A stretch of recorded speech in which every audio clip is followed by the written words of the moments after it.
Programa Sociedade Solidária, a sociedade em rede por um mundo melhor, uma iniciativa da Legião da Boa Vontade. Na edição de hoje, nós continuamos a nossa série sobre a inclusão de pessoas com deficiência, falando especialmente a respeito de uma realidade muito difícil e que infelizmente está colocada para muitas mães, muitos pais que têm filhos com deficiência, mas que não têm um diagnóstico fechado pelos especialistas e acabam encontrando muitas dificuldades para conseguirem ter o acesso aos seus direitos, aos direitos da família preservados. É sobre este tema que nós falamos no programa de hoje, recebendo aqui nos estúdios a Associação de Amigos dos Excepcionais do Brooklyn, uma entidade localizada na cidade de São Paulo, representada aqui pela sua coordenadora institucional, a fonoaudióloga Joana Catalano.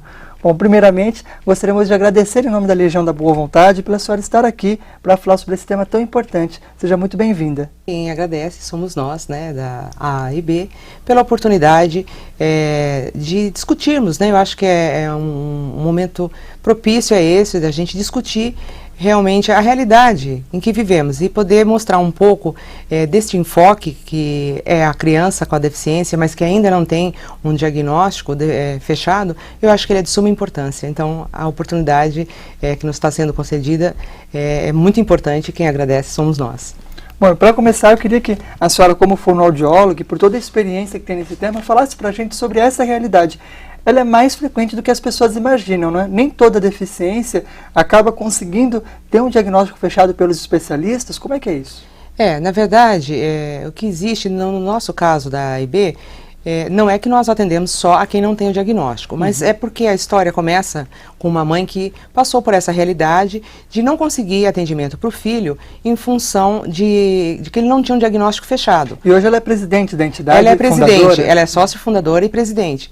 E até hoje ele tem um protocolo no Hospital São Paulo, que é referência, e ainda não fechou o diagnóstico. Me parece que tem agora um estudo de DNA em parceria desta faculdade com a Suécia, para ver se consegue fechar o diagnóstico do André, que hoje tem 35 anos. Quer dizer, até para os pesquisadores, para os médicos que se dedicam a esse tema, a questão da pessoa com deficiência é um tema muito novo. O que existe, assim, é que existem a deficiência que era de ordem genética, como o caso da síndrome de Down e outras síndromes tantas, como a distrofia de Duchenne. Então essas já estão catalogadas, são conhecidas. E quando se faz uma investigação e não se encontra, quer dizer, você faz um cariótipo, que é o estudo genético, e nada consta. Você faz um levantamento da história pregressa e não tem ali uma história, um indicador, né? Então aí se inicia um processo investigativo. O que se tem é um fato de que aquela criança não se desenvolve dentro dos padrões ditos normais. Então ela tem um atraso global do desenvolvimento, mas não se sabe devido a quê.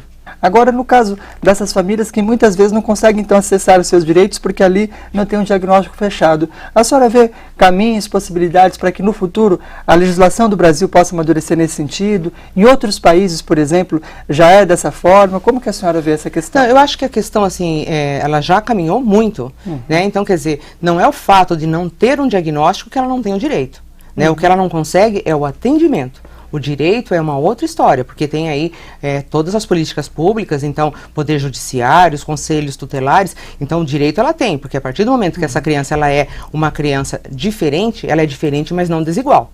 Então, ela é uma criança cidadã. Então, o direito ela tem, o que ela precisa é de organizações e de locais que atendam para que ela possa ser direcionada. No nosso caso, o serviço social, por isso que eu falo que o trabalho, ele é em paralelo com a família. Tem a equipe que atende aquela criança, aquele adolescente, e tem o serviço social e a psicologia dando apoio para a família, sendo o serviço social trabalhando incansavelmente para a conscientização da garantia de direitos.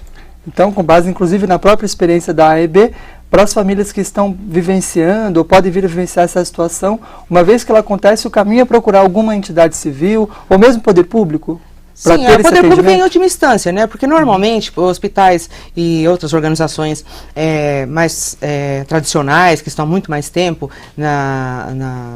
aqui eu estou dizendo na realidade de São Paulo, elas estão mais bem preparadas. Então tem os profissionais certos, mas na verdade o que precisa é caminhar assim no sentido de um diagnóstico, porque eu acho que isso tira um pouco daquela angústia da família, porque sempre, né, por que comigo, o que eu fiz de errado, e às vezes não há nada de errado, como no caso da síndrome de Down, é um acidente genético. Então, quando você tem, olha, foi um acidente, não é culpa de ninguém, isso acontece, existem outras pessoas com a mesma questão, eu me sinto pertencente, né? Tanto que nós temos o nosso folder, que a gente levanta isso, né? O sustentável direito de pertencer. Então, você sente o pertencimento. E quando você não está com um diagnóstico, você sabe que aquela criança ela é diferente até de uma outra que você já possa ter, mas o que foi que aconteceu? O que há de errado? É uma angústia muito grande. É uma angústia. Então, eu acho que o diagnóstico é a busca incansável dessa família. E muitas vezes ela não encontra, né? Porque ainda tem muito que se conhecer. O cérebro é conhecido 30% dele, do funcionamento. Então, a medicina tem avançado, graças a Deus, mas ainda existem síndromes que nem se encontram, né? Categorizadas. Então, às vezes a gente vê, nós temos um caso de uma criança que está conosco há menos de 6 meses e a síndrome dela... existem 6 casos no mundo. Nossa, raríssima. Raríssima. E praticamente um para cada bilhão de habitantes. Exatamente. Então, veja, eu falo sempre que na A e B, muitas vezes nós aprendemos mais com os pacientes do que eles conosco, porque às vezes você se depara e fala... Eu nunca ouvi falar. Síndrome de Down, quem não conhece? Paralisia cerebral, quem não conhece? Essas são mais Autismo, recorrentes. são mais recorrentes. Agora, quando você vê, você tem que chegar para aquela família e falar assim, olha, mãe, eu não conheço. Aí ela tem o diagnóstico, ela fala assim, mas eu conheço. E aí ela ensina você. Então isso é troca, é bacana isso, né? E acho que é disso que se trata. É interessante debatermos aqui esse tema hoje na LBV, afinal, muitas famílias então podem perceber que mesmo na ausência do diagnóstico fechado por um comitê, um grupo de especialistas, ela ainda assim não está sozinha. Há outras mães, outras famílias que passam pela mesma situação, mas que nem por isso podem ficar desamparadas.